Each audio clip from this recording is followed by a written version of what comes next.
Hello, everybody, and welcome to Firefly Chats, the show where we talk all things The Last of Us. Today is a very special show because we are breaking down the first episode of HBO's The Last of Us series.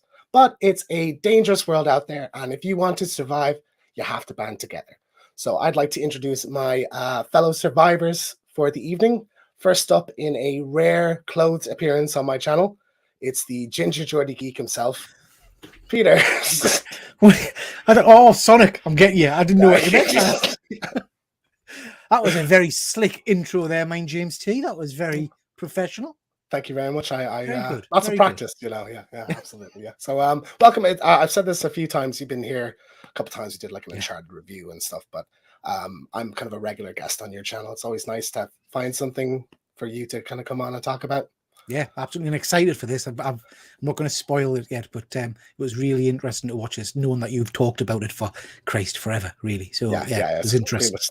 The whole time I've had a channel, you know. So, yeah. Next up, he is everyone's favorite attention-seeking geek, Sven.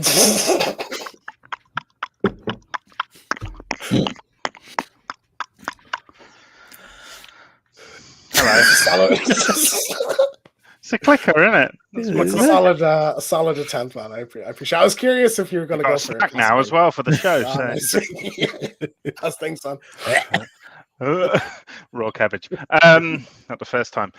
Yes, I'm good. It's nice to play guest rather than host, and I'm excited to be here. And intrigued to hear some of your knowledge on this, because I kind of came into this fairly fresh, really. So it's nice that the intense nerdery is going to be on the other foot for once. Yeah, absolutely. So next up, we have the patriarch of the comic book familia, all the way from Sony San Diego. It's Efren from Passboy Comics. What is going on, The Last of Us familia? I'm glad to be here. Oh, very good. Yep. Absolutely loving it. I'm giddy that we're all here talking about it's sort of surreal for me, to be doing this. So I'm happy to have you, Efren. You gonna cry? Or? Glad to be here. There was some crying watching the show, yes. But we'll get to that. And then he is the last of us, but not the least of us. Oh, nice. It's Comic Lad Simon. I'd argue that, to be fair. How are we doing? How's it going, man? All good? Yeah, all good. All good. All right, guys. So welcome to the channel. So we're going to we have a lot to talk about on this show, so we're going to dive in. But first off, just kind of around the room, who's kind of familiar with this video game series? I know I've talked about it for a long time, diehard fan, but have you heard of it? Have you played it? Seen any clips of it? Heard of it from you, James, but I've never played it, and I've never looked into it in any way. So I came into this, like Ben said, I came into this really completely fresh.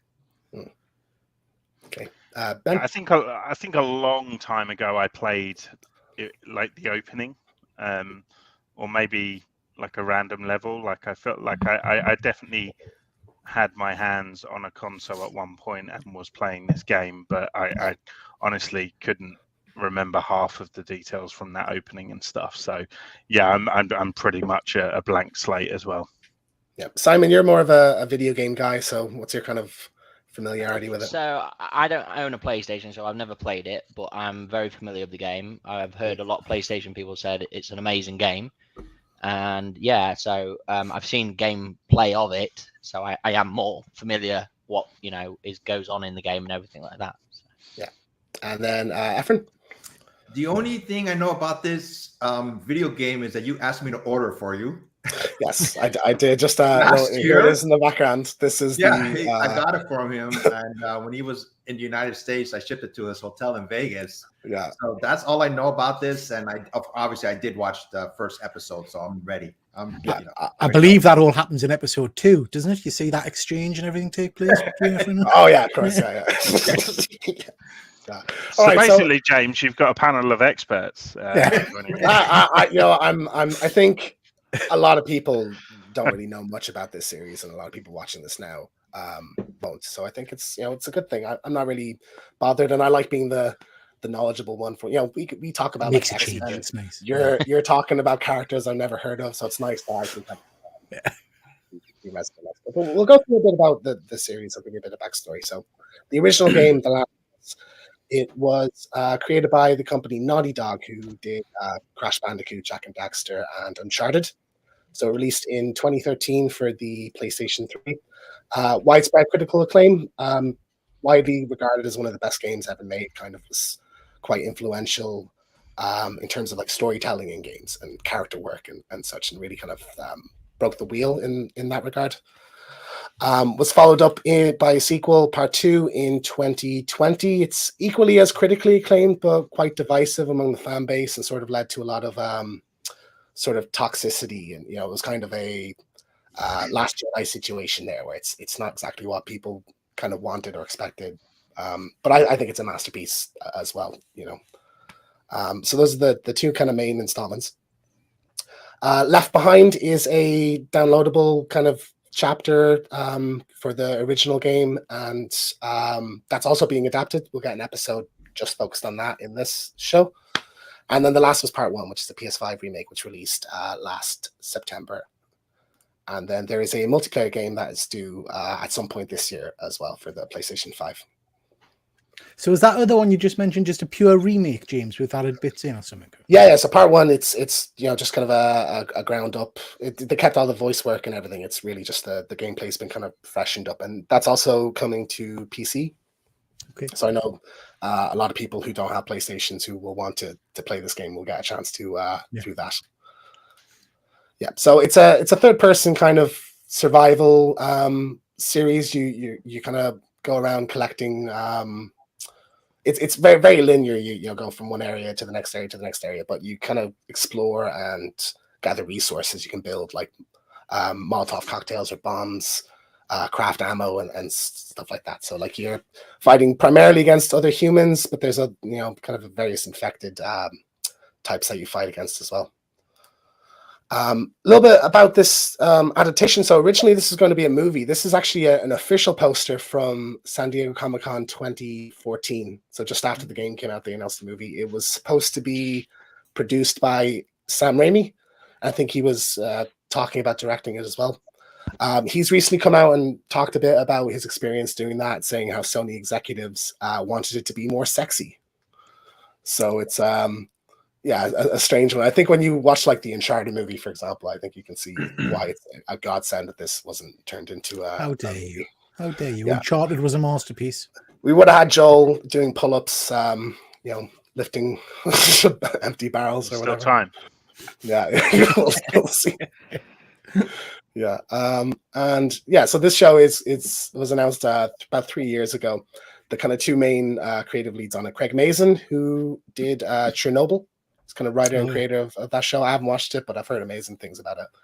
And then Neil Druckmann, who is the co-president of Naughty Dog and the creator of the game series. So it's sort of an unprecedented level of influence for like someone associated with the game to have. It's quite unusual. No comments? Okay. Oh. Sorry, very good. We didn't know it was. Right. We just thought you were still talking. Yeah. So that's You the didn't game ask series. a question. It was. It was just very much. silent. It was a statement. All right, we'll go to the chat before we get into kind of our thoughts on the show. We're going to go scene for scene, but we'll just have a little look at the chats. We have GP Venom joining us. Pete, how's it going? Is Simon on script tonight? Simon, can you confirm? No. No. So Okay. anything can come out. We have Feezy's Figures. Looking forward to the stream. At work, going to be listening. Also a diehard fans. Good to hear. And Gigi. Hi, I must say, I promised Macro that I would watch this within 10 minutes in, and I was out. That's I don't know if she talking about the stream or the show. I was quite excited that Grace would really be into this, and she wasn't. Yeah. As well, yeah, it was a similar situation. Sort of 10 minutes, and looked over, and she was bloody playing with her phone. Yeah. Okay. Okay. Yes. So Not for everyone. I think there is like a fairly widespread appeal to it, so I'm curious about that. But before we go in, so just to let everyone know, there will be full spoilers for the first episode of the series, but there will be no spoilers for anything in the game post the escape from the quarantine zone. So I'm not going to go into any details about what's going to happen next. And luckily, you got no risk of that with this panel because none of us know what happened. Well, that's a positive, but also just for the chat as well. Just like let's be cool. So I have a question starting off. On the upper right hand side, is that supposed to be a mosquito or a fly? That is it's a firefly. Oh, okay, that's right. Just wipe your screen, Efren, and it will come off. It'll fly away. Yeah, cool.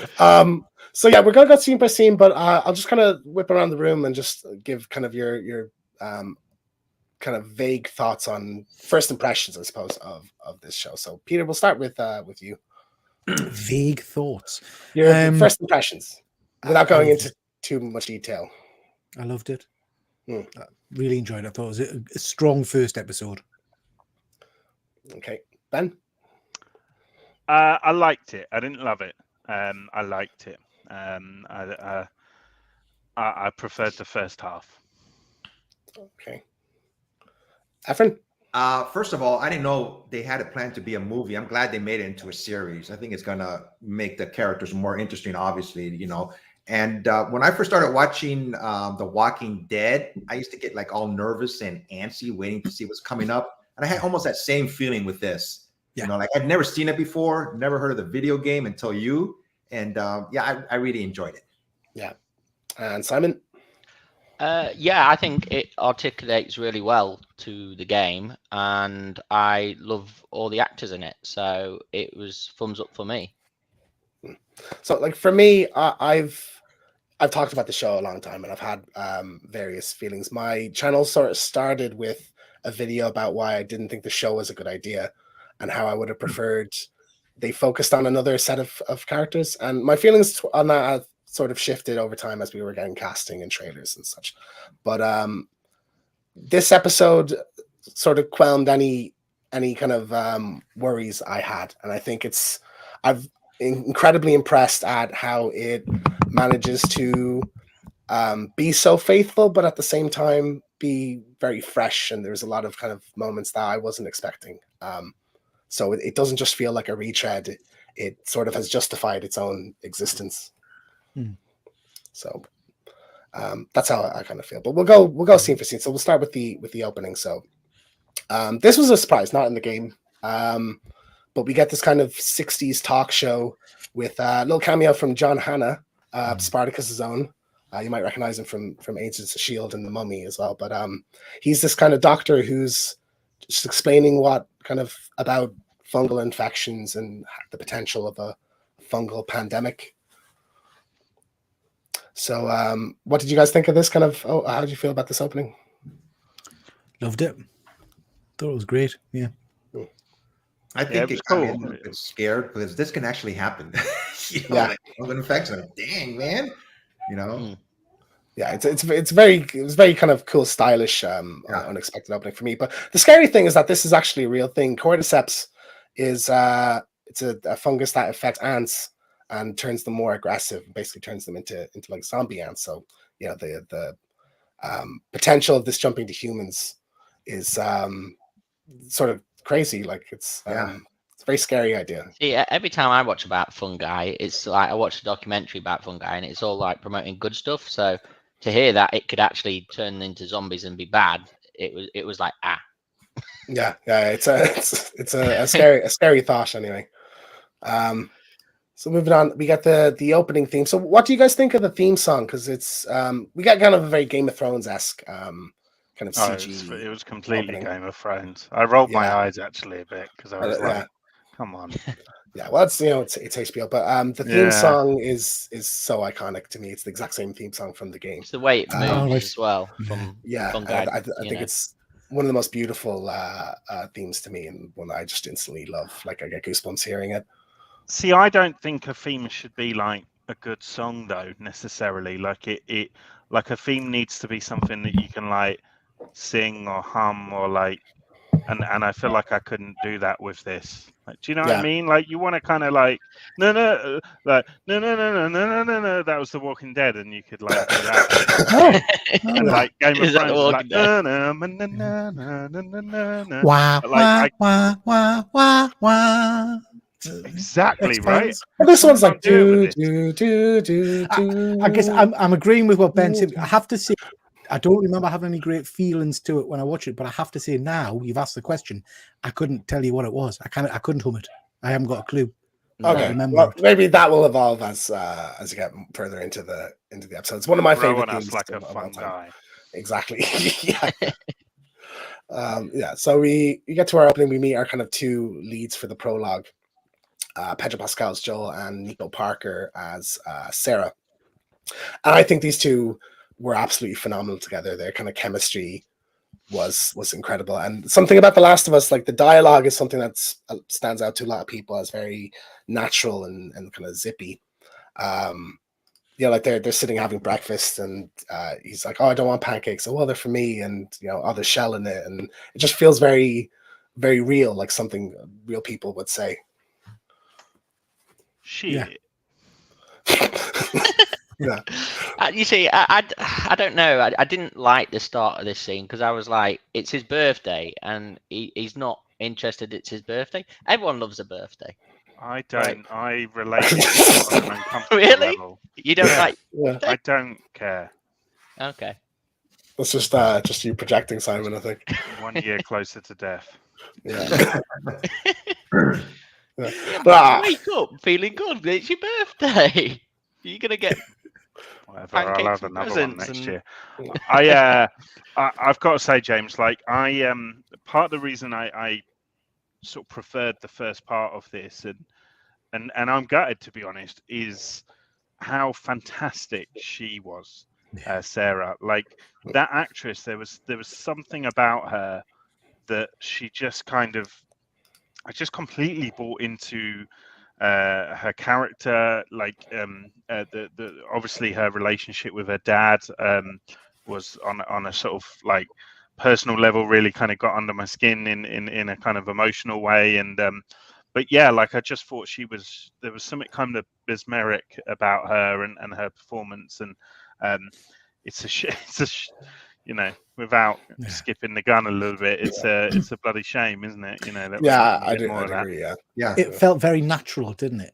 I thought, Yeah, yeah. you know, it felt like you were just watching a real family. I thought, and I have to say, all of them, all three on screen there, I thought the acting was phenomenal. I thought it was superb.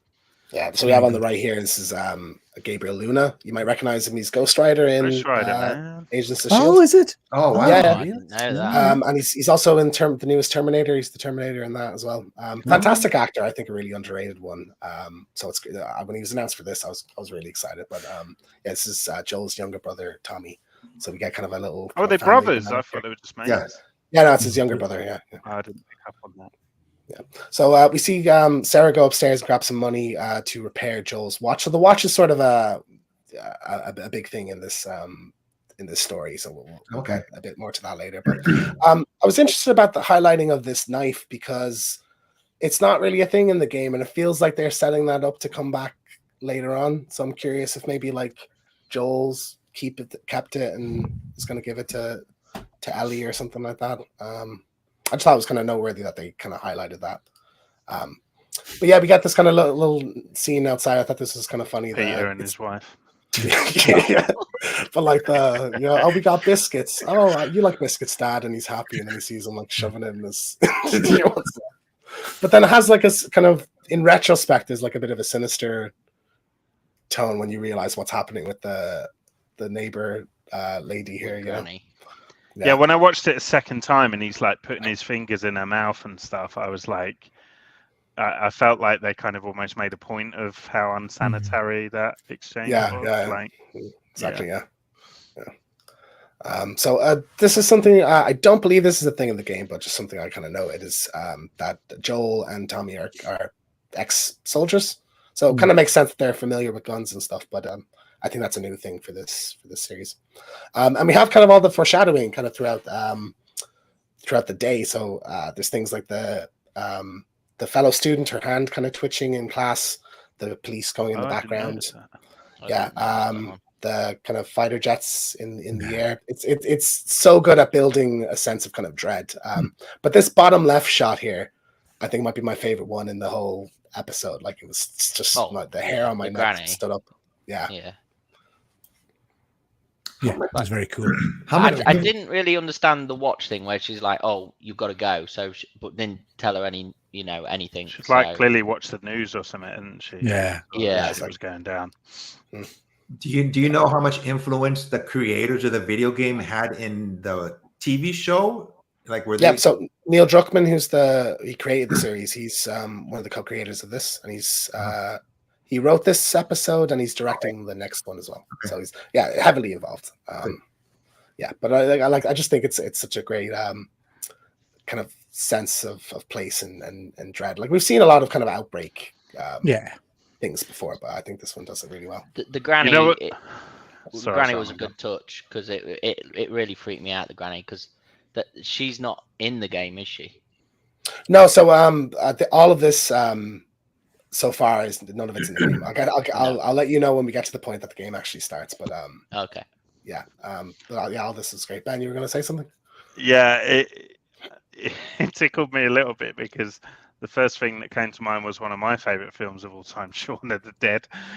Just in that, like, it's kind of happening slowly behind you. And that, to be fair, though, that film is at a very similar point in history where we didn't have your social medias and stuff like that. So I guess whilst Shaun of the Dead kind of pokes fun at the fact stuff's going on and Shaun's not realizing, that time in history, you probably could have gone a half a day or a day without actually realizing what was happening kind of around the world and stuff. So absolutely. It's also interesting that in the game, Outbreak Day is on the day that the game released, so it's 2013. So they've set this like that set, and then there's a 20-year jump forward, whereas this is 20 years ago. So they set it in a time before like Twitter and stuff. So I think that's probably why she can't just go on social media and see what's happening. But funny enough, the game was 2013 when the outbreak is 2013, and then the main events are 2033. Oh, that's interesting. So they've gone backwards here instead of forwards. But funny enough, I actually thought Shaun of the Dead a bit when I was watching it as well. Slips on the blood.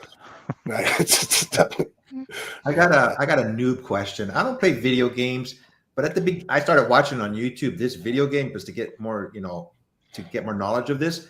When the video game starts, when do you take control of Joel? It's after. We'll get to it after now. Okay. I got all kinds of questions. This scene is actually where the game begins. It's Sarah on the couch when Joel gets home, and she gives him his present, and it's the watch that she's had repaired. Yep. This is 20-25 minutes into the show, so I was surprised at how much extra stuff that they threw in here. But I think it's really important because you actually I'll move forward. You play as Sarah in the beginning of the game, so you're kind of instantly attached to her, and I think that makes her kind of last scene work a bit better. I don't remember this. I definitely played a random level because I don't remember. Yeah, so you're going around the house and everything and things going on. But because you don't have that kind of instant connection from playing with her, I think it's important to have all these kind of backgrounds, back scenes for you to connect with her, so that her kind of final scene works a bit better. But yeah, she gives him the watch. Another kind of, this is almost like line for line, where she's like, "Where'd you get this?" Drugs. I do hardcore drugs, and the whole like, "Oh, it's not working" and thing. It's just put a smile on my face anyway. Watching this, I loved how she used his money to buy it. I thought that was great. Just some of it. Sorry, she didn't use all of it, did she? Yeah. Yeah. Okay. But again, she was honest about it, and like she was just such a good kid. I was just like, man, if my daughter like grows up like this, like so you're like complete like that 20 minutes that they've obviously wrote especially for this is vital because it makes you fall in love with Sarah, so that the loss is even more impactful. I don't think I would have felt that if we'd started the night, if things kick off or whatever. Yeah. But we also get a little kind of Easter egg here. So there's a lot of, in The Last of Us, like fake kind of movies, like you're exploring cities, and so you see billboards and movie posters and stuff. So this is one called Curtis and Viper 2. It's Joel's favorite movie series, and we see it in the second game, a poster of the fourth one with a little like a Nathan Drake kind of homage on it. So I just thought that was like a funny little nod. But yeah, like I said, the opening is quite different. You play as Sarah in the game. You kind of some similarities like the TV kind of emergency broadcast and stuff like that. But yeah, the whole kind of neighbor thing is brand new. So like, and again, just that sense of kind of dread, I think was just phenomenal. Like, so yeah, we see the kind of neighbor in the corner, the blood trail, and then we get our first look at an infected. This is new because in the game there's no like sprouts coming out of her mouth, but it actually resembles like cordyceps and ants a bit more. So actually, I think this is quite a cool change. What did you guys think of this? Loved it. Thought it was great. It was very good. Yeah, I mean, it's set. My wife's biggest criticism and the thing that maybe kind of zoned her out after 10 minutes or so was that, she said, "Oh well, it's just another Walking Dead. I've seen this. I've seen this multiple times." So I guess the more that they can make it stand out as something new and different, the better. And I think having this kind of visual difference is a good thing. Yeah, it did remind us a little bit of the vampire or the creatures from what's that TV series where they've got white blood, the vampire things, and it's like little worms in the blood, and that's how they the strain.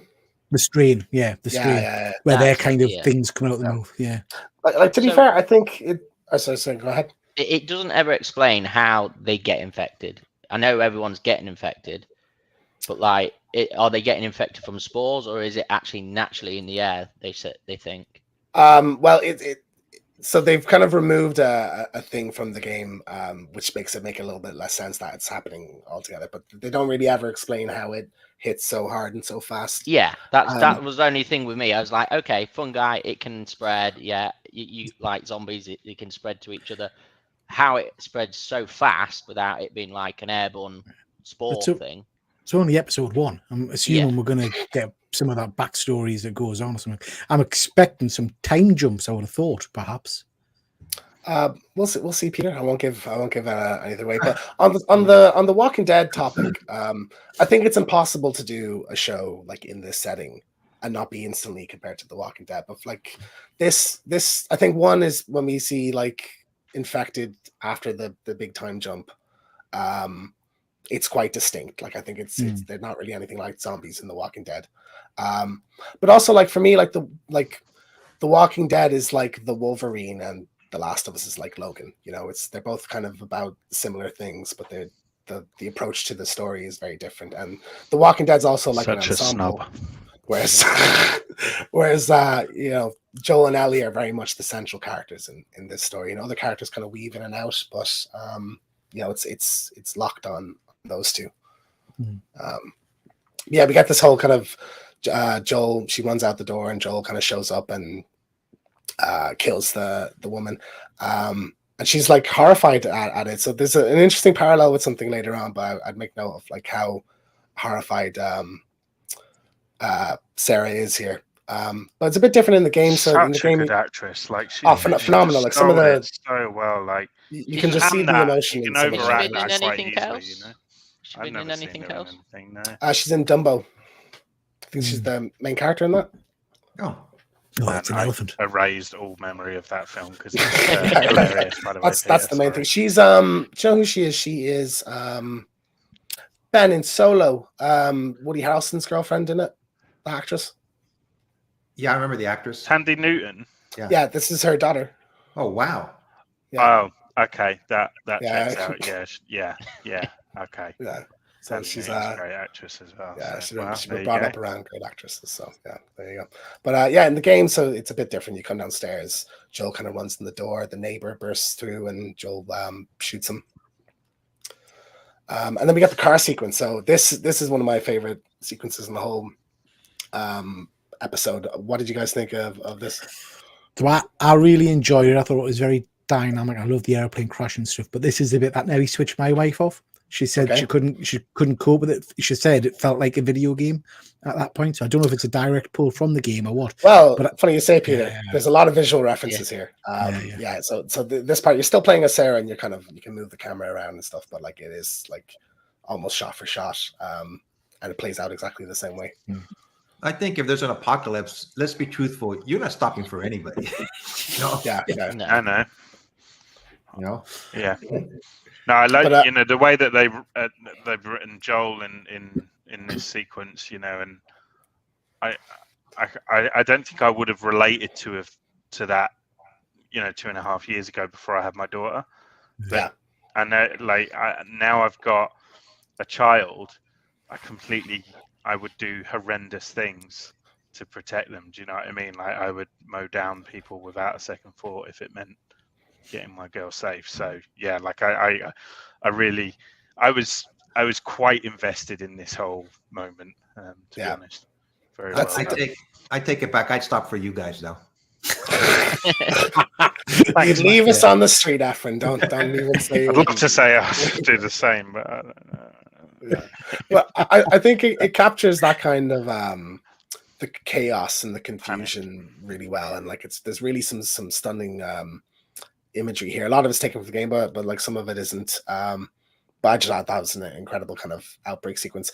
This felt like a little bit of a troll for people who play the game. So in the game, this car hits you, and that's what causes the car crash. But in this, it just misses them. So I had a little like chuckle at that. But then you obviously have the plane come down. Yeah. What are you laughing at? That? Just imagining you chuckling to yourself like I'm what actually hits the back of the car like to make it flip over? Because like a piece of the plane comes and explodes right next to the car, so it flips the car. Oh right, okay, because that's what I didn't get. I saw something smash and then suddenly the car was flipped, and I was like, But I think like just the cinematography here is like just the colors and the way it's framed and everything is just absolutely stunning. That was wicked. Yeah. And it looks big budget, doesn't it? I mean, I know it is a big budget TV show, but that looks like something in the movies. But it's still TV, quality, isn't it? Yeah. And you don't expect that level, but you're right. Well, it is the after Rings of Power. It's the most expensive TV show ever made. I think it's $10 million an episode. So $100 million. It's already more interesting than that show. So hey, I like Ring of Power. I you don't like Lord of the Rings. I love Lord of the Rings, and I wasn't. Yeah, I don't mind the films, but man, that's serious. Yeah. So we have the car kind of flip over. Sarah's kind of injured, and Joel has to pick her up. And again, it's exactly straight out of the game. So this is the first time you play Joel in the game, and you're kind of running around, carrying her. Again, like the kind of chaos of it all. I thought was just expertly these graphics. What year did this game come out? 2013, you said. 2013. I think this is from the remake, though. This shot, if I remember right. The graphics look quite good for 2013. Yeah, it would be. Yeah, it's PS5 from 3 months ago. But yeah, no, it's again. So like all these little kind of it's the broad strokes of it, but there's a lot of differences and something I kind of appreciate in this. And we got this little kind of the infected chase. I love this, and this again, this isn't actually pulled from the game, but I just thought this was like very kind of tense, like getting spotted, like the way the infected just darts his head up and looks at them, and the kind of terror on their faces. Scenes like this is why the Oscars need a stuntman category, because this man needs a stuntman Oscar. Because I was like, how has he not genuinely hurt himself, mate? It looked incredible. Falling over. He was quick though, wasn't he? Yeah, he's like his body's going faster than his like brain can turn, like in a way. I think that's what's happening, where he's like smashing into things. But yeah, it was like just incredible. Story of your life there, Simon. You see, when he popped his head up, he was almost like an animal, almost like a meerkat. Looked up, sensed something. Yeah. And I like the speed of the infected. I was surprised by it. Like I said, I've never seen a video game. Usually when you have a zombie movie, they walk real slow. Yeah. But the speed of them, I went, oh, that's true. Oh, Efren, have you ever seen 28 Days Later? Oh, yeah. I've heard of it. Oh, you need to watch that. Yeah, there you go. They're talking about making another one, aren't they? Yeah, so sure I we read- had did, didn't 28 they? weeks, didn't we? Yeah. Would this be Yeah. I months? remember. Yeah, watching- months. I Yeah. remember watching that Brad Pitt movie, Zombie Z, or what was it? I forgot what it was called. World War Z? War Z. World War World War Z. Z. Yeah. They were So really shit. quick too. Yeah. Yeah, They but- copied 28 Days Later. That's Oh, what they did. I'll check it out. Yeah, You got to watch it. It's a classic. Yeah. Scary Yeah. though, Efren. Okay, Yeah. I won't watch it. yeah. So, any other thoughts on this before we can move on? I loved it. I loved, like I said, the speed of it all. You know, I was like, wow, man, you could feel it building up. You know, Are they where that one is outside? Are they eating or what are they doing to each other? So they infected in The Last of Us don't eat people. They just kind of attack. So they're just biting onto people to kind of spread the The infection. virus. oh, I thought they were like sucking their blood or something. Yeah. No, they don't eat them. They just Thought, kind thought of they're just bite cuddling, to you know, on the floor. yeah. Just having Just a give 'em a hug. little hug. Yeah. But again, from like Nico Parker, just like look at this face, like the look of terror on her. It's just an incredible performance, isn't it? Bright things in her future for sure. 100%. Yeah. It's almost like HBO have started to like become very good at casting these like incredible young Yeah. actors as well. You know, Millie Alcock, and you know, it's no mean feat really for young actors to stand out like they do. But yeah. So so we got there apparently saved by a soldier outside, and just the for me this is like the scene. This would be one of the three most important scenes to get right for this show. Like, I think it's what kind of sucks you into it. But yeah, it's exactly the same as in the game. So you have the soldier. There's one slight difference is the soldier's a bit more reluctant in the game. I think he's like, "Oh, but sir, they have a child." Whereas in this one's like, "Yes, sir, yes, sir, yes, sir," and then he just, of course, shoots him. Did you see this? Did you feel like this was going to go this way? I knew the daughter wasn't going to survive, but she wasn't the lead actress in there, you know. But I Yeah. had a feeling she was going to die. I just didn't know when, you know.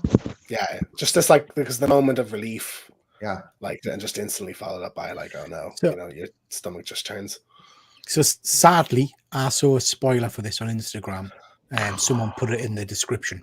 So I knew straight away she was gonna die, which really cheeses off actually, because I would like to have not known that. But the emotional impact of that scene was dreadful. I'm sure James, the soldier, did kind of. You could see he was hesitant, and he was saying, "I'm sorry" or something at some point. I So didn't get when after Joel gets shot, when he's on the ground, he says, "I'm Yeah, sorry." yeah. But like, yeah, just he's But- more but reluctant it's- to the orders to shoot. Yeah, and I mean it's that's an interesting thing in itself, isn't it? This whole, and I know Ben has views on armies and military and stuff, but that whole thing about giving an order in a pandemic kind of situation, and you've got to make that kind of decision is horrific, really. You know, Yeah. absolutely horrific. So I thought it was a brilliant scene for lots of different reasons. Thought it was really good. James, since you know all about the video game, does it kind of ruin it for you a little bit watching the TV show? But you know what's going to happen most of the time, right? Well, no, I think there's a healthy mix of new stuff in here, so it's kept it fresh for me, you know. So like I'm enjoying like seeing these recreations of these scenes, but then I'm here for the new stuff. Like, and the thing I was worried about going in was it's just going to be the exact same thing again.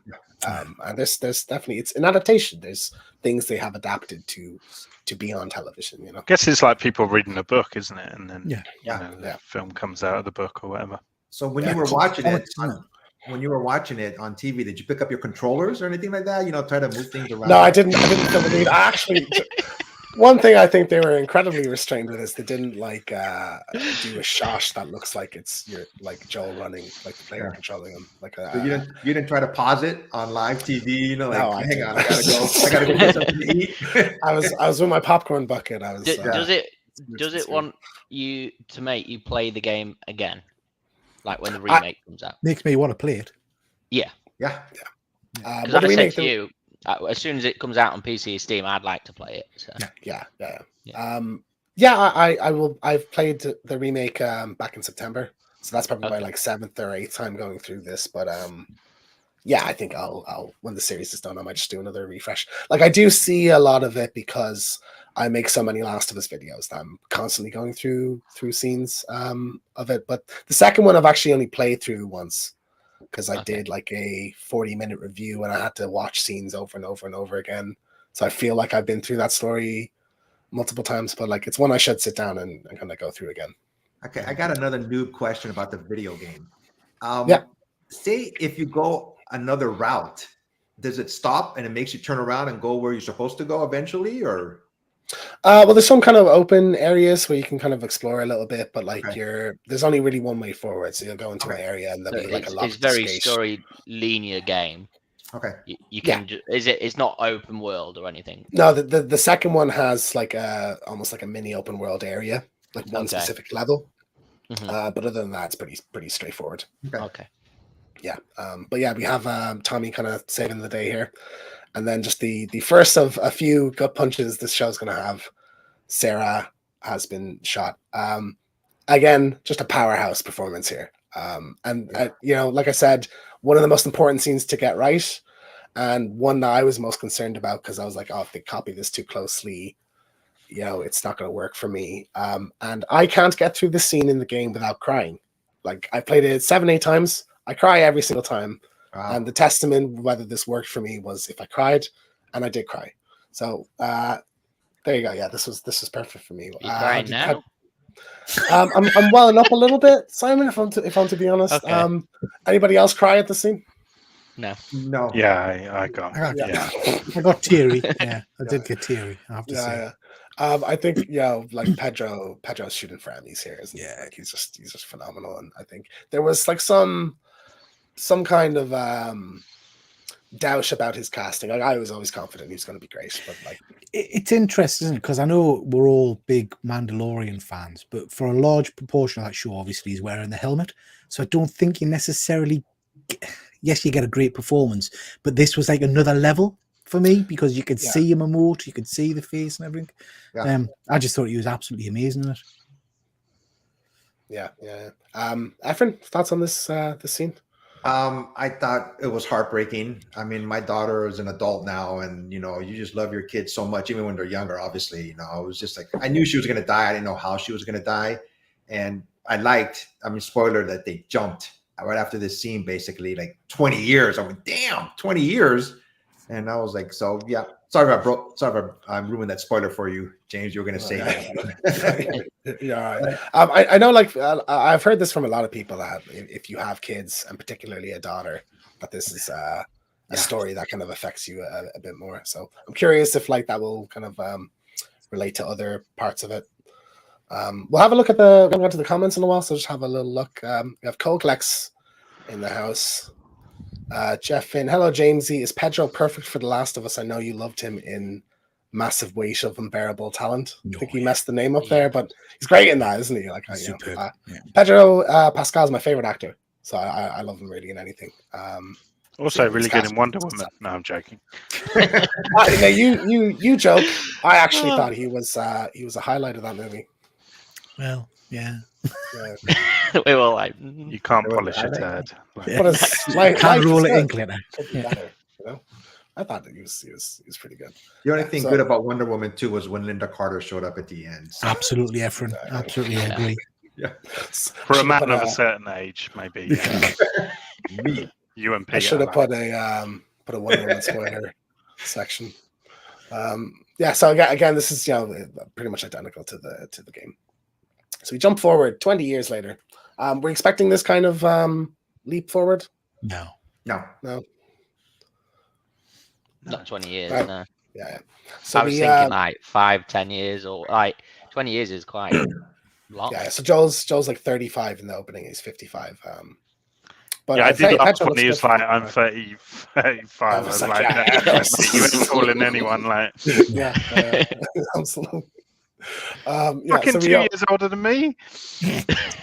How old is he? Must he be what, 45-ish? He's probably playing 10 years. Oh yeah, I was gonna say I'm 35.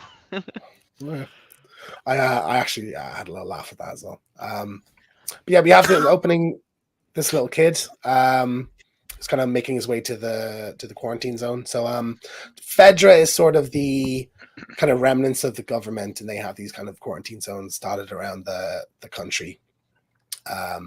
This top left image, I actually didn't catch this the first couple times I watched it, but you see the In the background there, the test results, it's red. Yeah. Which means he's infected. So I actually didn't catch that the Oh. first time. But then the woman kind of talking about like, oh, you know, you're gonna get all these sweets and all this stuff. She's obviously describing like heaven. So yeah, again, this is I not didn't in the even game read at all. into it that way. That's Yeah, it's dark. But yeah, again, this is completely new. Nothing like this in the game. So that was like an interesting way to start the time jump off with. Yeah, so here we get a little explanation of how the infection works. So if you're bitten in the neck, face, or head, it's 5 to 15 minutes until you're infected. Torso, arm, shoulders, or hand, it's 2 to 8 hours. And if you're bitten in the leg or foot, it's 12 to 24 hours until you like turn. And then You got some of ages the- then if you get bitten in your arm. So in the arm, it's 2 to 8 hours. It's not that long, is yeah, it? that's plenty of time. Plenty of time to watch. Plenty of time to watch. Yeah, plenty of time. Plenty of That's time. plenty of time. Plenty of time to watch. I don't Whatever. know if okay. Play fair. Just games, go out. of course. So yeah, also signs of infection. So like I said in the beginning, where you have these little kind of indicators of people like muscle spasms. So you know, the kid's hand flickering and stuff. So yeah, that's kind of the infection in a nutshell. So yeah, and we see that the kid is on the kind of corpse pile that Joel has to throw into the fire. So Did you all pick that up straight away? Because alone I missed that. Nah, second viewing. Shoes. I Yeah, missed. I I didn't- didn't know it was the kid at the start. I was Yeah. just thought it was a Oh. random kid. Yeah, I same. didn't know that either. Efren's just realising. Yeah, I didn't know that either. Okay. Yeah. Yeah. I'm not sure they kind of made it obvious enough for regular Yeah. viewers as it were. Being shot of the kid, you see the shoes, so I think you're supposed to pick up all the shoes. But I would agree, like I 100% picked up way more stuff on the second viewing of this and the third viewing as well with the stuff I had. I think maybe a bit more explanation on where they were, because like usually when you go 20 years later, it would like usually put whereabouts in 20 years later, because one, we didn't know where they were, and two, it's like explanation on the infected and things like that, really. So In the video game, you know, like in The Walking Dead, when a person gets bit like in the arm or the leg and they cut it off really quick so the infection won't spread. Does that happen here at all? I don't believe so. There's no really examples of that. You see, I just assumed it did, because all the way through you see people with limbs missing. So I just assumed people were like there's guys with fingers missing and arms. Wasn't there a guy with the hand he got infected and cut his hand off?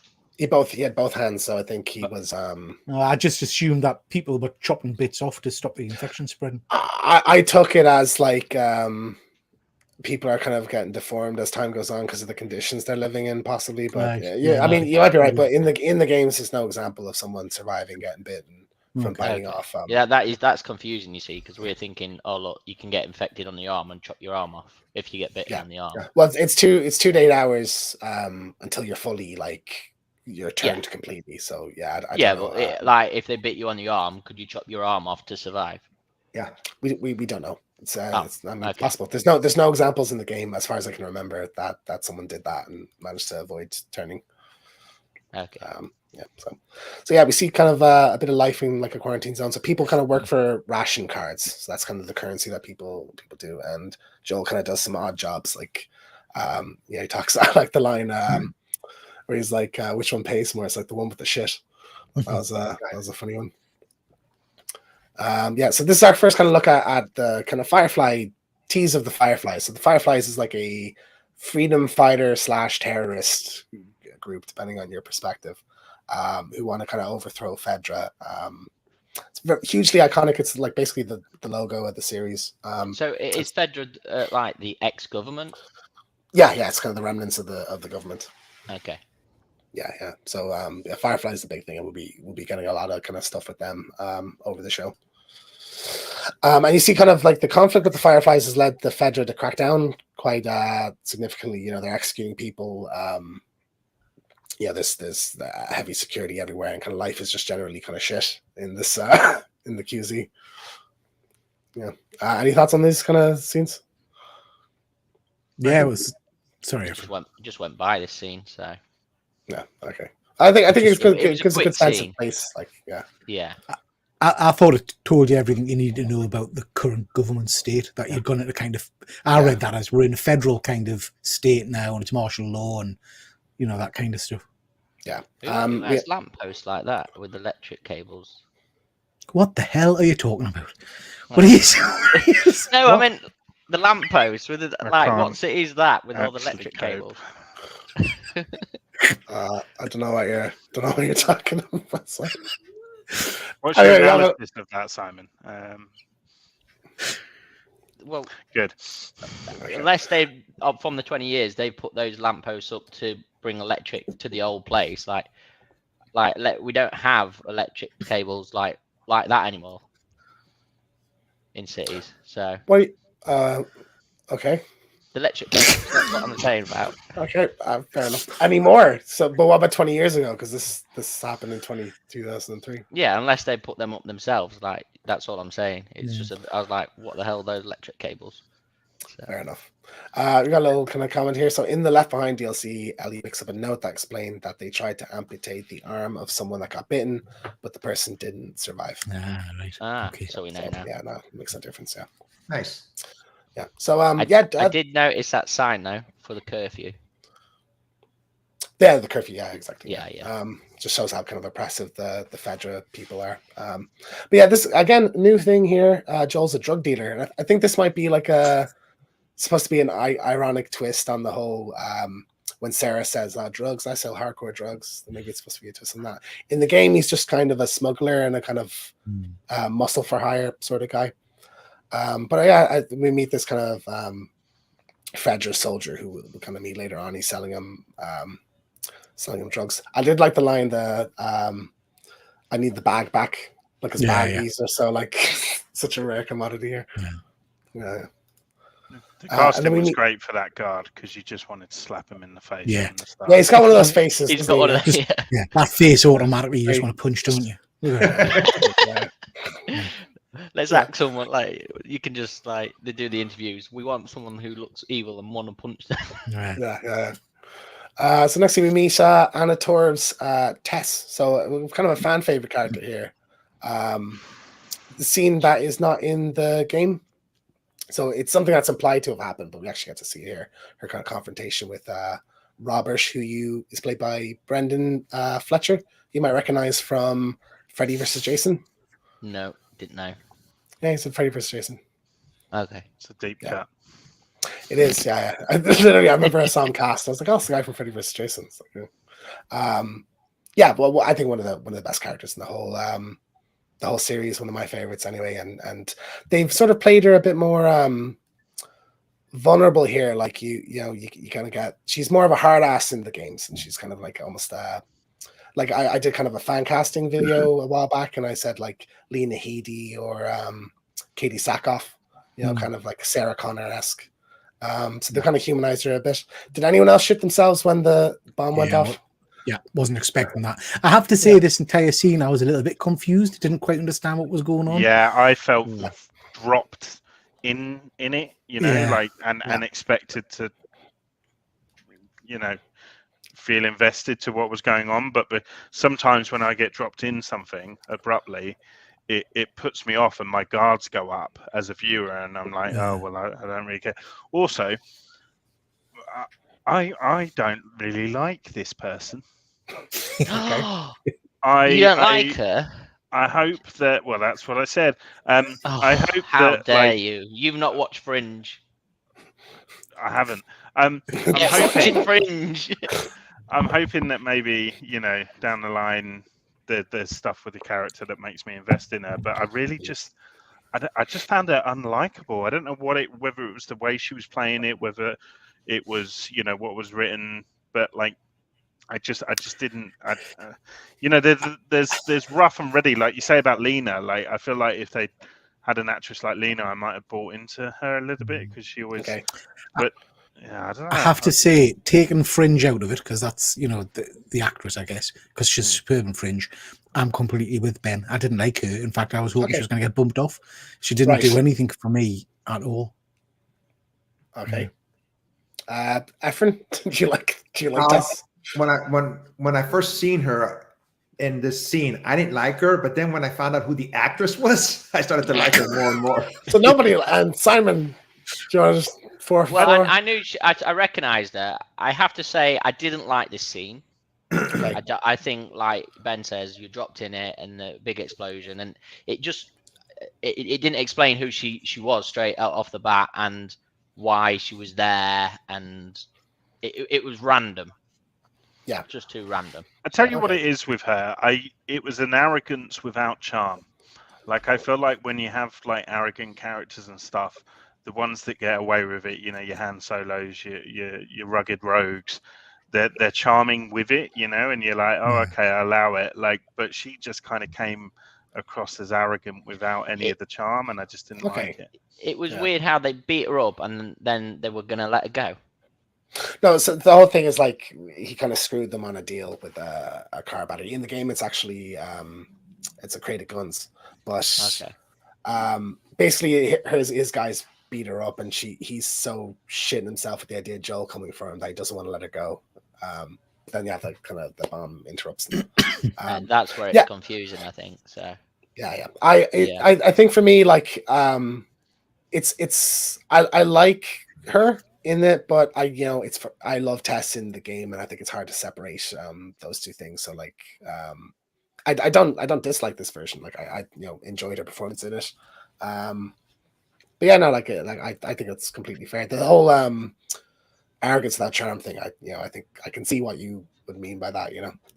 But yeah, I had the explosion go off. So like there's sort of a kind of Firefly car bomb thing in the game, but this scene's not in the game, so it takes place at like another point. But yeah, again, like this is kind of just fleshing out kind of some backstory. Yeah. But I also love the kind of I thought it was interesting having her kind of breaking down and kind of going one direction and seeing gunshots and coming back and trying to surrender, and I thought it was very kind of tense. Yeah, very good. Yeah. So this is Tess in the game anyway, just to show you. But yeah, kind of more of a hard ass character. And finally, we meet Ellie, so our other kind of protagonist of the series.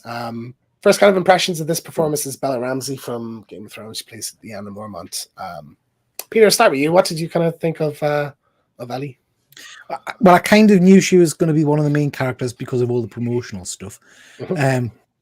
I thought it was just a really interesting scene. I think she's a very good actress. I think she was very strong in it, and it intrigued us. So yeah, I thought it was good. I have to say that I'm sure you're going to cover the twist in a little bit, but I kind of worked out pretty quickly what the importance of her is going to be, shall we say? Yeah. Had you seen like that in the trailer or anything before? No, I just think the kind of I don't want to say telegraphed it, but if you've seen enough of this kind of program, you know kind of where it's going. I might be completely wrong. I might change that later on, but I certainly came away thinking, that's why she'll be important. Yeah. Okay. Efren? Well, obviously she was born after all this happened. It was like 20 years in the future. So kids her age, this is their way of life, and she's totally on survival mode. And she's trying to pick the lock or pull it, the chains, and she gets some water dropped in her mouth, And I like the character. I know she was in Game of Thrones. Is she a British actress or in American? Yeah, British. She is British. Okay. Yeah. Did she good accent? Do you think? Did it work for you? Oh yeah. I mean, I like the character a lot. Tough and gritty. Her and Joel, from what I know about the video games, as I've been reading up on it, they're going to be the two main characters, right, moving forward. Yeah. Simon, are they going to have a father-daughter bond too? I'm assuming he's gonna their relationship is a central element of the story. So I think she played well. It didn't explain how they captured her at the start. I didn't know why she was obviously changed. She was in she's in a military school, which I think is in the quarantine zone, because she says later on that she's never left. So they can just plucked her out of it. Just they just chain up every child. Well, sorry, actually, we may see more specifically how they got her later on. Okay. Yeah. You don't like the mystery of anything, Simon, do you? You seem to like want everything spelled out. I need to know the backstory of who made that chain. Do you know what I mean? Just go with it, mate. Go with it. No, it's just like we showed the first kid, and you know he goes red, and they basically kill him. But then you know if she's scanning red, Well, that's and the they that's just the lock her on a chain. no, because these are the Fireflies, where it was Fedra. It was like someone who declared himself at the quarantine zone Right. was Yeah. killed. Where I- she's like being hidden by the rebels. I Yeah. read the original voice actress, Ashley Johnson. Yeah. She's going to be in the show, right? As her She mom, is. I think. Yeah. I haven't. From the trailer, it looks like she's a certain character. Okay. So we'll see. We'll get That's to cool. that. Yeah. Yeah. You know, He's but done yeah. his research for this, hasn't he? Yeah, I know, right? I pulled that out. I was surprised. That's Ben, what did you think of? What did you think, Ali? Yeah, again, I don't really like her yet. Okay. You're not liking this show, Ben, are you? Oh, Well, the second well, part. that's what I was saying at the beginning. I didn't love it, you know. And yeah, I think that this kind of a lot of the characters that we're seeing in this kind of you know, ravaged world, I'm not enjoying being around, you know, like, and I guess that is probably the point. But this was just another character that for me just kind of she sort of didn't have like any kind of endearing qualities to her. Okay. Yeah, I'm sure there will come, but Yes. and I guess, you know, she's putting up a front, isn't she? And that vulnerability will maybe expose itself, you know, as time goes on. And there was maybe a glimpse of that vulnerability as she kind of witnessed Joel do horrible things, which I'm sure we'll talk about. But yeah, I don't know. In this intro, I don't know. I mean, it was kind of funny, the whole count to 10, 8, 9, fuck you. Like that was funny. But yeah, I don't know. It's going to sound terrible. This is going to sound terrible, and it's on the internet, but I don't care. It's not your channel. She's got a very like endearing face. She's got a very that does sound harsh terrible, doesn't it? face, That does hasn't sound she? terrible, Like yeah. no, but like the character she played in Game of Thrones, Angular. It's very angular, isn't it? yeah, it's like an angry face. No, like it's angular. I mean triangular. Oh, Nose Jesus. and, yeah. Okay, yeah, and that's maybe it. Like it worked for the Game of Thrones character because she was supposed to be this, you know, kind of like high-strung, angry, young, like, you know, warrior woman. But you know, here I that vulnerability didn't kind of come across in facially for me. Yeah. And I feel like in the game, the design of the character in the game, you at least get that behind the wall of kind of, you know, facade. There's your sound clip for this. Are you James. saying Ben doesn't are you like a saying face? Look at that. Yeah, you're saying you would cast someone different because of her face?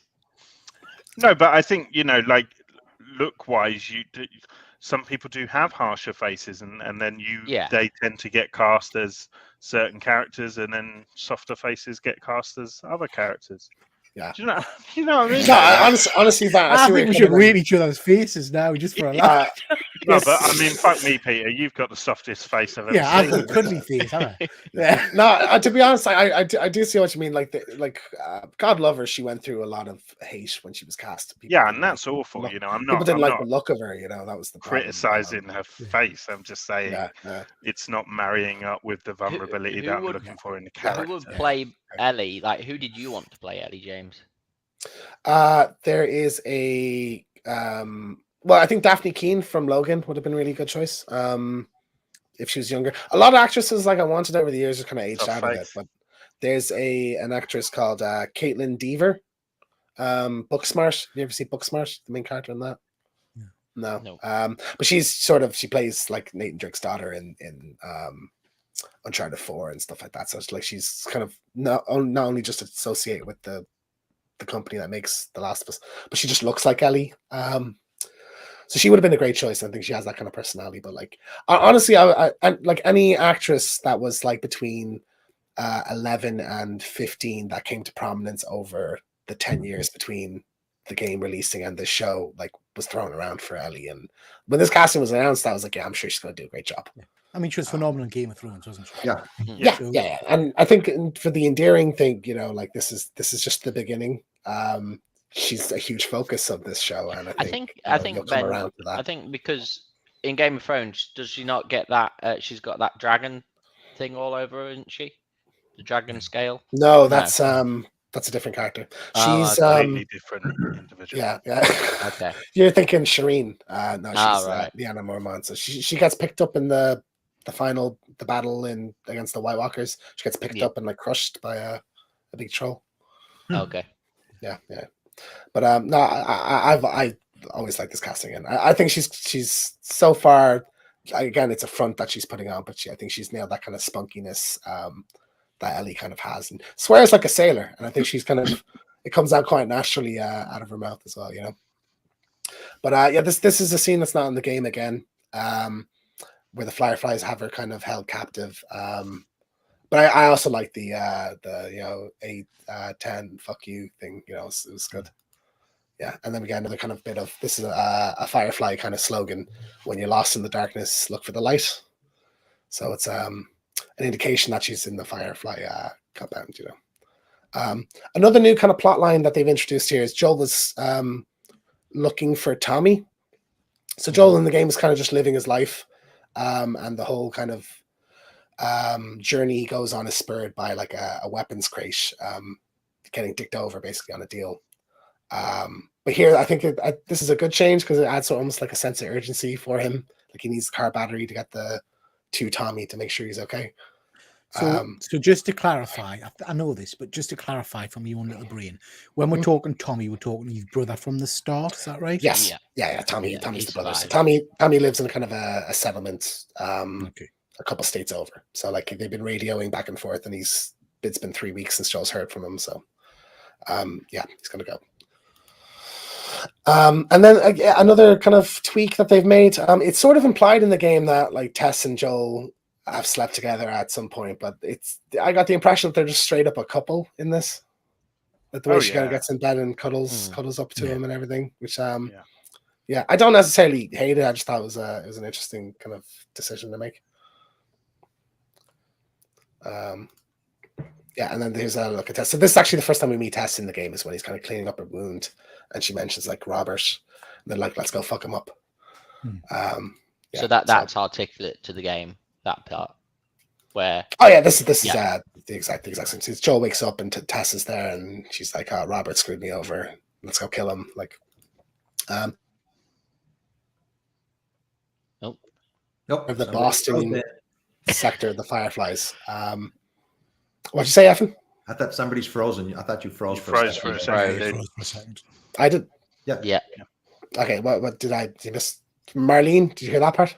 No. Okay, so this is Marlene. So Marlene is the leader of the Boston kind of sector of the Fireflies. So she mentions how they've been bombing kind of other quarantine zones to kind of draw Fedra soldiers away from the Boston one so that they can take Ellie away.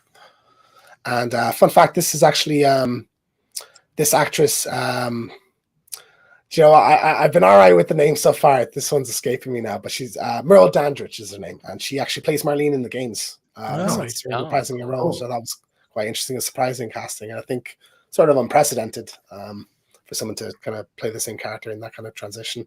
And they've sort of tweaked her relationship with Ellie. I think in the game, Marlene mentions like that she's kind of been in Ellie's life for the whole time. Like she I think says something along the lines of like, I've been like a mother to her. Yeah.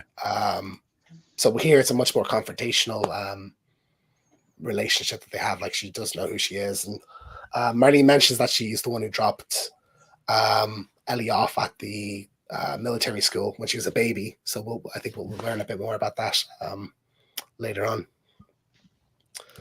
And there's also Ellie kind of reacts to the mention of a character named Riley, who was someone we'll kind of get to know about later on as well. Love this line. This is Joel. He's like, "Hey buddy, are you lost?" And he goes, if you tell me to look for the line, I'm gonna break your jaw. It's just a good Joel line, I thought. Yeah. So Tess and Joel go looking for Robert. So in the game, there's a thing Simon mentioned earlier called spores. So it's basically you go into an area where there's like a lot of infected or a lot of kind of fungal growth. There'd be spores in the air, and you'll have to put on gas masks to stop yourself from getting infected. Okay. So like an area like this, I'm pretty sure in the game there's a similar sequence like this where they have to put their gas masks on. And I believe I've heard that the show has just done away with spores completely. So I think that's sort of a weird choice. shame. Yeah, I quite like the kind of iconography of the gas masks in. I think that it would have adds looked a another. good scene. That would have. Yeah, and adds another kind of threat to them. And like Simon mentioned earlier, like it also explains how this could have happened so quickly to everybody, you know. Mm. But yeah, it's an interesting choice. So yeah, I like this shot as well. The blood kind of coming under the door. Mm. Yeah, so they go into this hallway. See, there's been a firefight. Robert's been shot. As you see in the top right there. And in the games, again, like I said, Marlene's a bit more brutal in the game. She's the one who actually just straight up executes Robert. So I thought that was kind of an interesting choice. I love how Joel just fucking slams Ellie into the wall. I thought that was like an interesting way to begin. Not in the games. What did you think of this whole scene? I was confused because I'd never played the video game, and then they go into this building, and then everybody's dead. I just didn't know what happened. There was a firefight, but I didn't know what caused it, and that's what threw me off a little bit.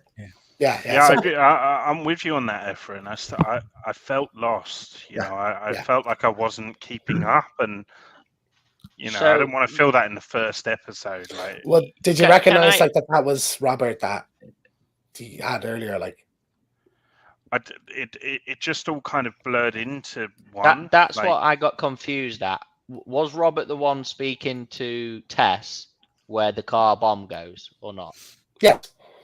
Yeah. So that's him dead on the floor. Okay, because what confused me, he just been hit by a car bomb thing, and then he escaped. You see, you don't see him escape. You see Tess go, but then the kid that was behind her was dead from that car bomb. Yeah, and then you don't see Robert apart from here at this scene. So Tess mentions earlier that like I want to go get Robert. Let's go get Robert. Yeah, but so. Where does she know he's gone to? That's the thing. Like, how do they know that? When this scene happens. So what Joel's looking at is Tess talking to people to find out where he is. Right. Okay. Yeah. She actually says that. She actually, the woman comes and says, "This is where he's at." So I followed this bit okay, but I think you've skirted over it slightly, James. The imagery of that creature on the wall was absolutely phenomenal. Yeah. I thought that looked superb because, like I say, I've not seen any of the imagery of the game really, other than the things with the head that Ben beautifully demonstrated at the start of the show. So seeing that kind of spread out on the wall like a fungal spore, I just thought it was brilliant. I loved it. Yeah, it was great. Yeah, it's definitely striking. And like I said, this kind of stuff is what distinguishes, I think, from like other franchises in this genre, Yeah. It's very, very creepy. But yeah, no, it is interesting that you mentioned like kind of not being able to follow certain moments in it because like I think for me I know exactly what's going on with everything because it's following a rough kind of outline of the game. So I think that is something I've heard other people say where some moments it feels like you're expected to have known already who some people are or what their significance is, Yeah. I just didn't know Robert escaped from that car bomb and then went here, and I thought, oh well, they, I sort of guessed, but I was like, but that car bomb happened, and I think that's absolutely fair. Hey, James, next time when I watch episode 2, when I have a question, I'm gonna pause it and I'm gonna call you. Okay. No, absolutely, no problem, nothing. Just don't do it when I'm watching it. All right. But yeah, no, I again, this is kind of a bit different to how they meet in the game. He just walks into Marlene, sort of introduces them in the game. But I like this kind of it's a typical Ellie thing to just like run at someone with a knife. The way he just reefs her into the wall and everything, I thought was great. And we got this kind of standoff with Marlene and Joel and everything. So yeah. Does this happen in the games? Sort similar. So when after Tess kills Robert, Marlene kind of comes out and says, "Yeah, you tried to screw me with the guns," but she has the guns. Like it's not like a dead battery like in this. Right. And I think I'm pretty sure she was on her own. So she basically says, like, "Listen, if you take Ellie, I'll give you the guns and I'll like give you the money as well." Okay. Whereas here she's promising, like, "I'll give you the car, the battery, and the car, and the guns and everything." But again, like, there's that kind of urgency for Joel to find Tommy. I think. So what in pressure's the them to game? What take- was his urgency to get guns and go? He's Or what? just a gun dealer. Like he's a smuggler. It's just kind of cargo for them. Okay. Like he's just sort of living his life in it. Like there's whereas this, I think this way it kind of ties it all together quite nicely. I like the when the two characters on the left, if you can go back, when they were talking with her, the one on the right says, I'll take her. Then she says, "You're missing your ear. You ain't going to no fucking ear." Yeah, I like that. And there's a lot of good lines from Marlene in this episode. Like it's like, "Tell them to follow fucking orders." Like it's got a lot of personality to her. So they agreed to take Ellie. This plays out quite similarly in the game. They go back to the apartment and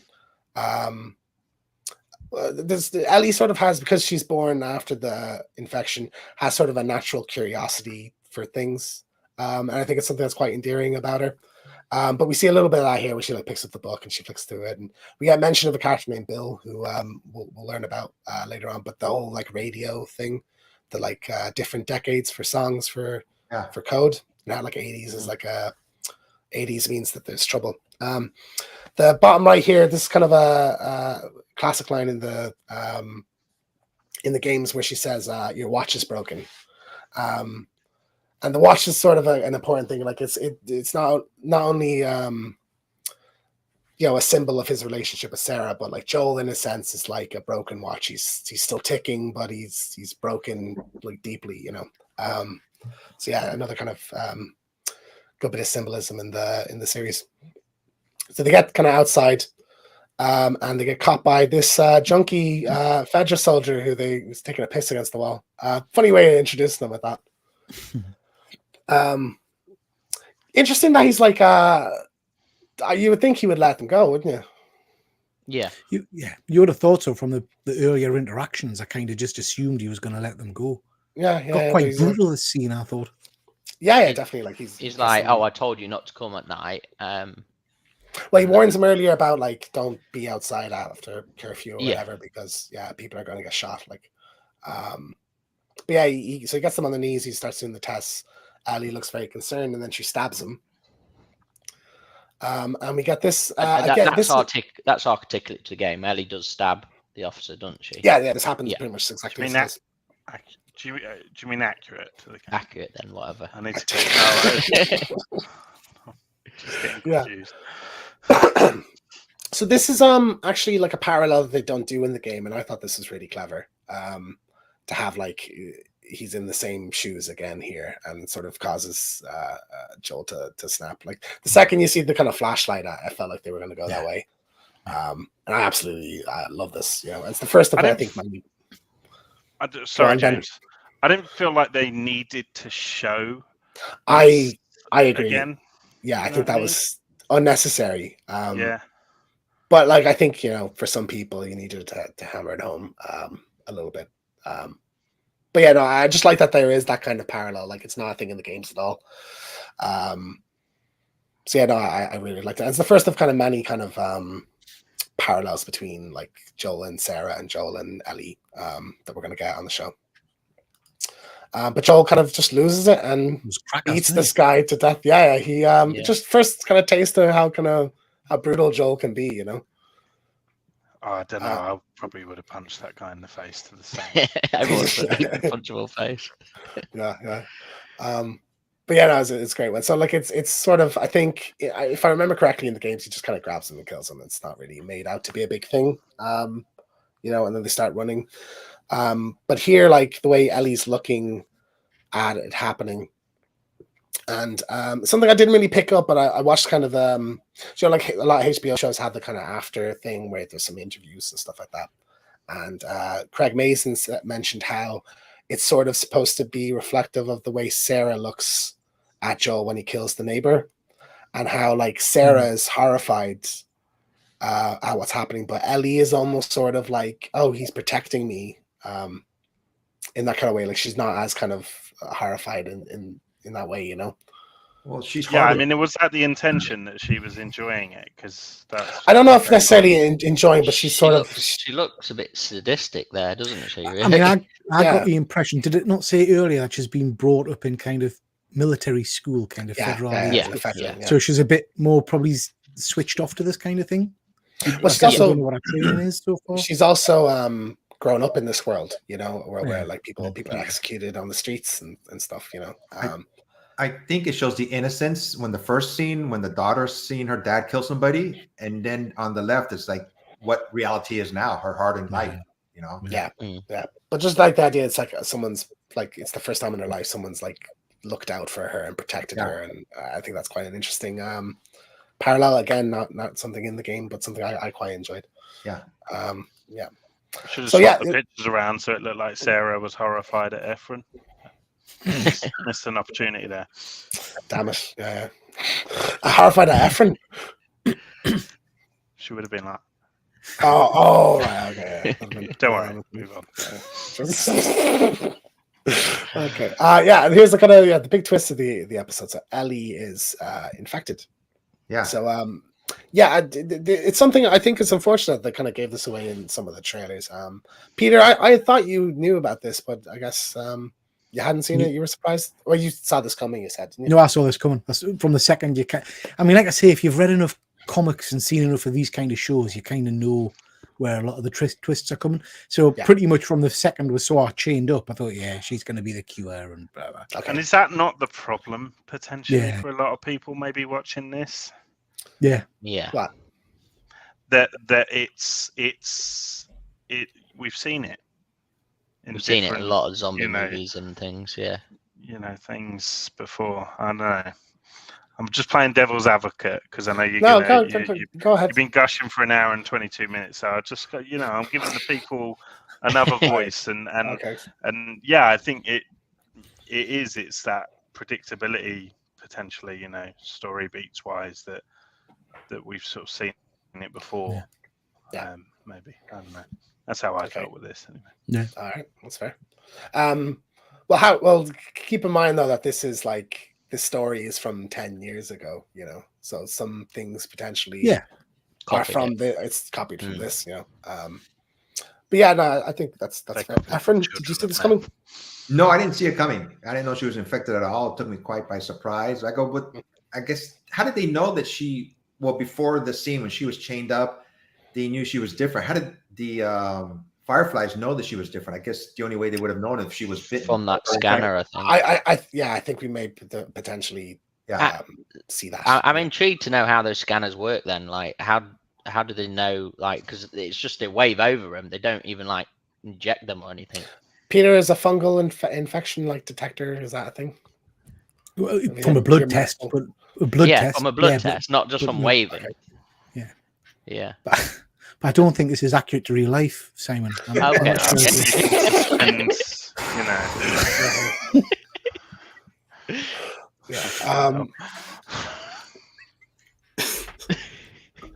so like But sorry, in answer to your question, James, yes, fungal infection is detectable by a blood test or by CT scan, a chest infection, things like that. Oh, we've upset everyone. So yeah, one of the things I think I mentioned it to you the other night. I used to be a bone marrow transplant coordinator, and one of our biggest worries for the immunocompromised patients was fungal infections. And there were a number of patients we had where they were unwell for a long period of time, and when we scanned them, there was fungal balls the size of your fist in the chest cavities and things like that. Right. So I thoroughly enjoyed that initial start of the show with the doctors talking, because I've never really thought about it in that way. But yeah, so yeah, fungal infection is horrific, I guess. Okay, yeah, but we don't know if this. It's not important again with this device. Whether it's a real thing or not, but yeah. So yeah, Ellie isn't infected, but she's like we saw earlier, a bite in the arm is supposed to take 2 to 8 hours to infect, and it's been 3 weeks since this one. So she's obviously very important. This is why the Fireflies kind of want her. So just before the ending, we got kind of a little peek at the radio and it's playing an 80s song, so that's indication that something is wrong Danger. with a certain character. So we'll I'm not quite sure what the specific this is again not something in the game, so I'm curious what the specific thing will be. And then we get our kind of last shot of the episode where they kind of journey into the city of Boston. Yeah, so is that the game shot on the right? Or no, these are all from the show. So the ones with right. Okay. lightning going in the background. So this kind of shot of the buildings collapse together is straight out of the game. Right. Something I didn't notice until my third watch of this episode. You can see a clicker. This image on the right. If you zoom in on the building, like the roof, you can see a clicker there standing there, and you can hear it faintly in the distance. So I thought that was a little kind of nice bit of foreshadowing. Never noticed that. Well, what did the clicker represent? Well, clicker is a type of effect that's in this series. Okay. So Gotcha. we'll be seeing them in the next episode. So I was hoping to see one in this one. It's a bit early, you gotta have some setup, but I'm pretty sure next episode will. Don't blow your load in the first episode, yeah, Simon. There is 10 of these to get through, Take keep that in your mind. Yeah. There's a Cloaklex. They were testing Ellie while she was chained up. That's why they questioned her every day. Basically, she didn't change after getting infected, so the Fireflies knew she was special. Yeah, pretty much. Mm-hmm. Yeah. And so that is episode 1 of The Last of Us. So yeah, just gonna go around the room. What final thoughts on it? Kind of what are you excited to see coming next? What do you like? What do you not like? Peter, I'll start with you. Yeah, so I agree, and I think I said to you earlier, James, I agree with the comment Ben made earlier on where this does feel a bit Walking Dead to me, but actually I don't mind that because I went into Walking Dead not having read the comics in the first few seasons, excited as and surprised as and all the rest of it, and then it went downhill rapidly. But I felt a bit the same with this. It was, I don't want to say new, because like was said, there are a lot of familiar themes to this. But the story was interesting enough for us. I like the design of the monsters, the clickers. I think they're going to be really interesting. I love the idea of a fungal infection. It'll be interesting to see how this kind of spread it out longer term. I'd hate to think of it just going on forever like Walking Dead, because one of the big issues I had with Walking Dead was that the zombies became kind of second thing. And this already feels a bit like that it's going to shut up, Simon. I'm talking. Shut up. Oh. It already feels a little bit like the humans are going to be the big focus. And I hope that's not the case because I want to see the monsters. Yeah. Sorry, Simon. What were you saying? Which season of The Walking Dead did you go off? I haven't seen the last season. It ended with them in a train carriage and the guys in body coming off. Yeah. But it was crap before that. Yeah. Okay. Ben? Yeah, like I'm definitely on board. I'm just not it's not quite the kind of perfection that I think maybe some people are making it out to be, because for me, I think I certainly go into stories wanting to attach myself to characters, and unfortunately with the second part of this, I other than Joel, maybe and only because I know what he's been through before, like I feel like I don't have any attachment to any of the other characters yet. But I hope I definitely hope that will change with Ellie, and I'm hoping that there'll be other characters that sort of come in that I'm endeared to a lot more.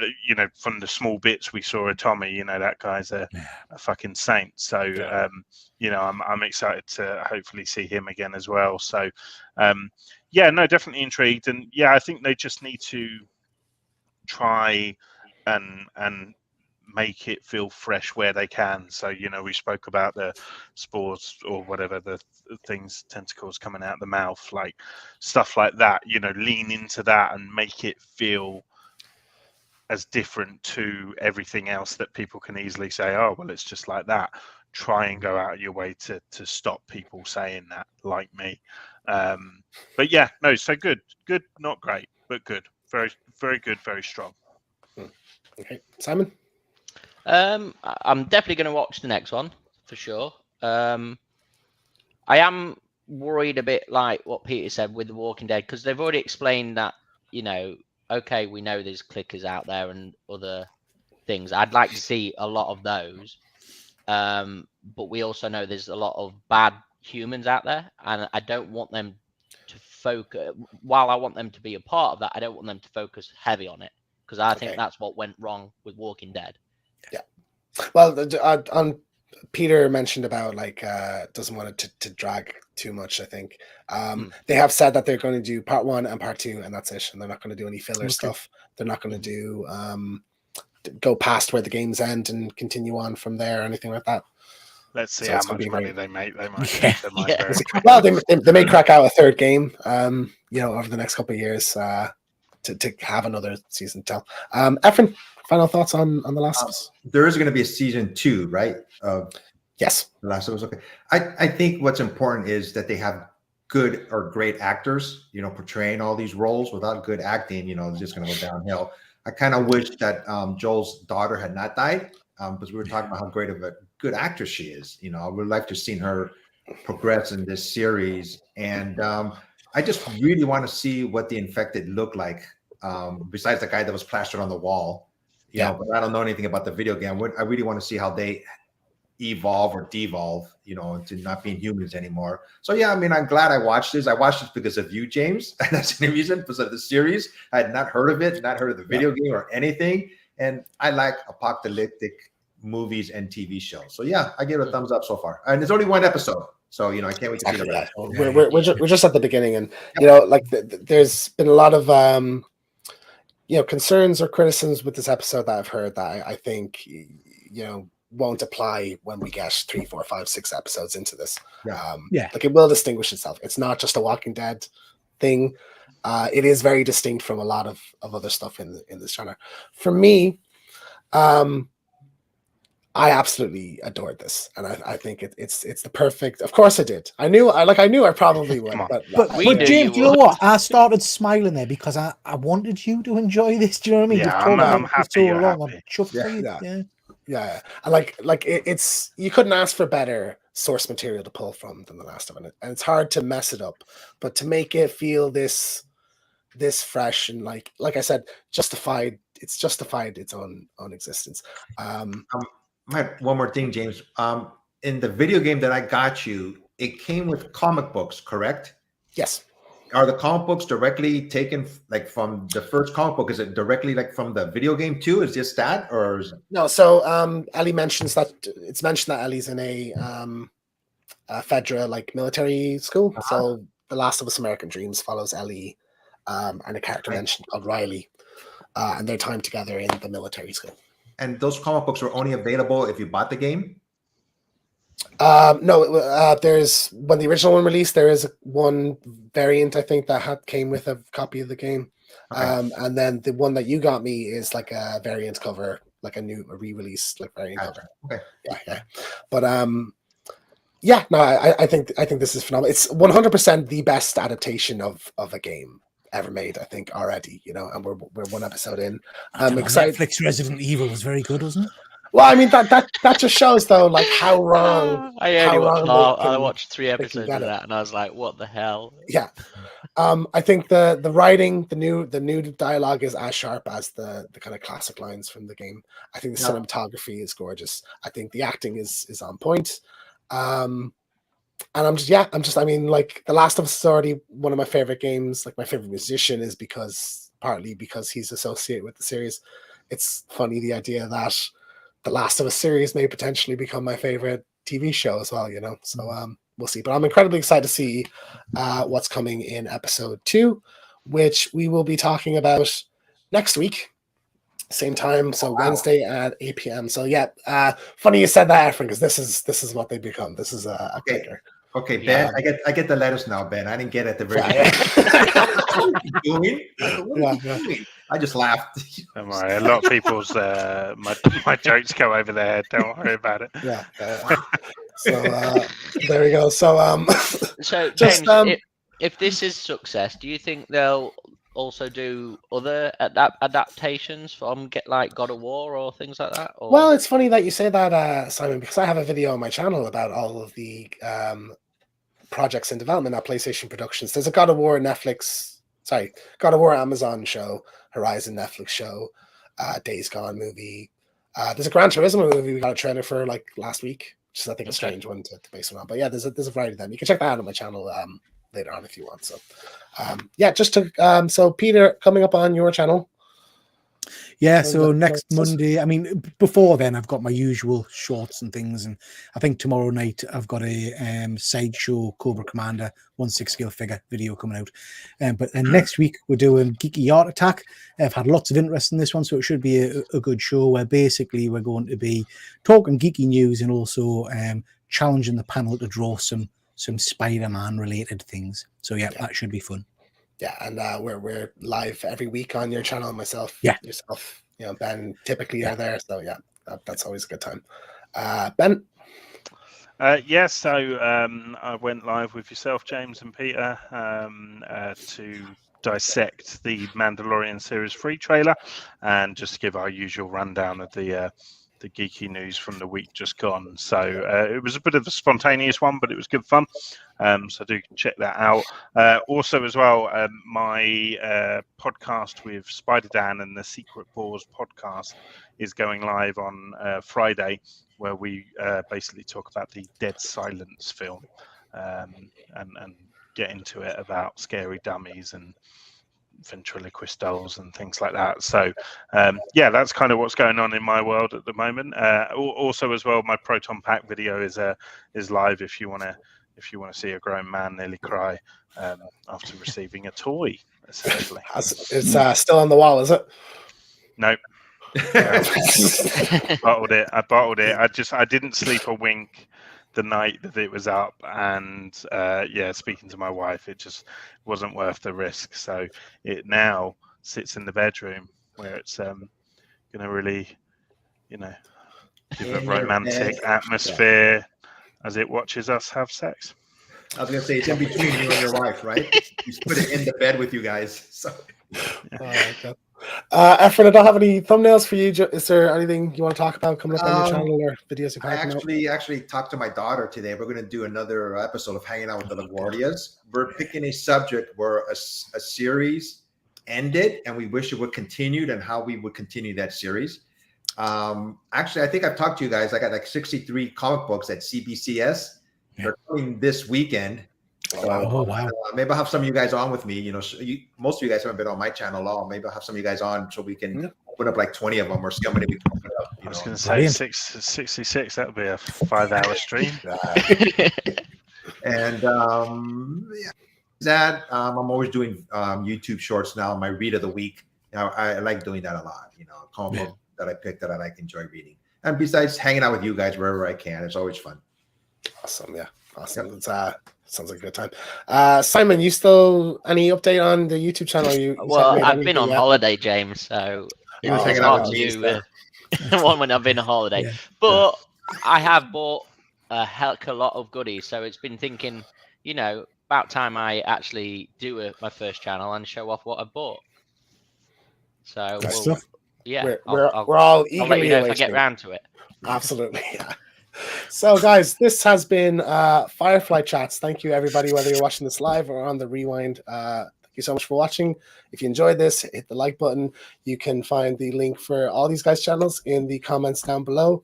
Don't forget, when you're lost in the darkness, look for the light, endure and survive, and we'll see you next time.